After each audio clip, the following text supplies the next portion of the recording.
We need to talk about Nate Oats and what he's done here in T-Town. Because at the very least, what Nate Oats has done is completely decimate the idea that you can't have both. I remember when Nate Oats first got here, and I was still producing the game with Ryan Fowler. Excuse me, I almost called it the Ryan Fowler Show. That is such a meme going around here. Anyway, I was producing the show the day that he got hired, and Ryan kept asking the question, can you have both? Can you have a great college football program and a great college basketball program at the same school at the same time? And I remember a lot of callers that day saying, well, yeah, maybe. A lot of other callers saying, no, there's just no chance. The way the budgets are worked and all those sorts of things, reputations. And both sides were understandable at the time, but now, especially if you look at the University of Alabama right now, it is absolutely nuts. The fact that almost every single sporting program on this campus at the University of Alabama is as incredible as it is, as highly rated as it is, as highly respected as they are. You know, the baseball team, before the season was cut short last year, was on a tear that made it seem like they had finally figured things out and they were turning the program around. You look at softball. Softball is 4-0, and the thing that they have in common with all their opponents is having a 0 in the score on the other side of a dash, because they shut out all four of them. They didn't play like the same competition, but that they were expected to. But regardless, they're incredible. The gymnastics team is incredible. The adapted athletics program, which you can go read about on Tide109.com, they've won countless national championships. The rowing team is excellent. Tennis, golf, like everything is excellent at this program when it comes to athletics. Academics too, don't get me wrong. But there was still the question, can you have great basketball and great football? Because those are the top two sports, whether you like it or not. That's the reality of where we live today. Basketball has overtaken baseball in every sense of the word. And Nate Oats has proved that you can. With all these recruits that have come in, with what he has pulled out of John Petty, Alex Reese, and especially Herb Jones, what he's brought in with Javon Quinterly, and so many other guys, what he's going to have with guys like J.D. Davidson, that's incredible. And he's created a team that has completely taken the SEC by storm. Nobody was prepared for this. Nobody saw Alabama coming like this, not this fast, not this early. And this was a team that was going to barely skate by and get into the NCAA tournament last year, had things went correctly in the SEC tournament, as they were somewhat expected to do. But this year they're looking in, they might be a 2 seed. There's scenarios where they could be a 1 seed.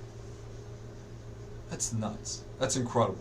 And we all should tip our hats and appreciate Nate Oats for what he's done. Because he's done it the right way too. Yeah, he has a certain air of arrogance about him, but in the most respectable way. In a way similar to Nick Saban. Something that can be appreciated. A guy that says, I know I'm that damn good. And gets it done and backs it up. And that's incredible.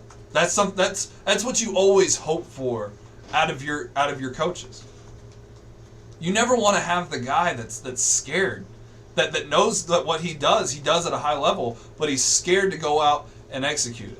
Or he second guesses himself, or he doesn't trust his gut. Because those are things that happen. Those are things that happen entirely way too often in every sport. Coaches aren't willing to make the decisions that are necessary to create excellent programs. And when you look at what Nate Oats has done throughout his tenure here, it's make those critical decisions and make them emphatically. Check out what happened earlier this season. Benching John Petty? Really? How do you bench John Petty going into his senior year, in a year where he's expected to just absolutely obliterate every three-point record this school holds, how do you bench him?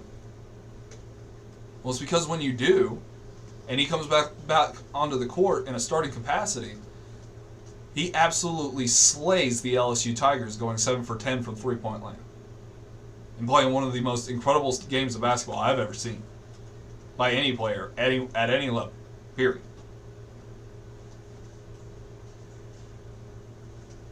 How about playing Herb Jones, even when it quote-unquote doesn't matter? Because it matters. Because we're almost in the postseason. That's what Nate Oats has done. Nate Oats has created a successful program. Now, whether or not this team is going to reach the heights that we're all hoping it can in the NCAA tournament, that means Sweet 16, Elite 8, Final Four, hell, a national championship, go cut those nets down, guys. Someone tell the billboard guy to go get a sign that says cut down the nets. Maybe it's too soon. But we should all be excited for what this team does. And in the same vein, even though there's a 12-year difference in how long they've been here and how long it took to build trust, we should be giving the same sort of respect to Nate Oats that we do Nick Saban, I think. Maybe not the same, kind of grandeur, like understand, like they are on different levels. Nick Saban is a greatest of all time caliber guy right now because he's had the extent in his career. What I'm saying is that when Nate Oats says he's doing something, even if you don't like it, respect it. I think he's earned that much because he's been right more often than not.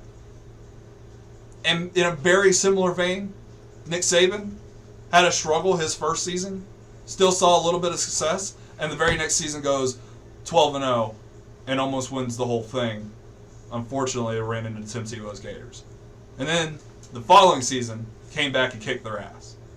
And Nate Oats is the same kind of guy. Nate Oats can do the same thing, I believe. I think.